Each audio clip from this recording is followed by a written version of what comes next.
Δεν γνωρίζονταν. Ήταν ένα παιδί και ένα κύμα.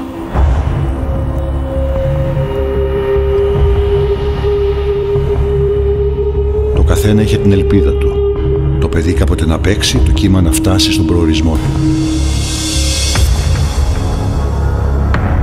Συναντήθηκαν χωρίς να το θέλουν. Το κύμα συνέχισε. Το παιδί, σαν πεταμένο μπουκάλι, κατέληξε σε μια παραλία.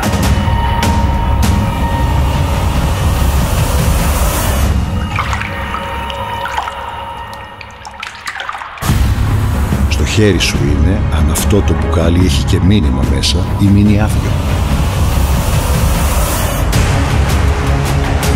Αν έχει, μην το αφήσεις στην τύχη.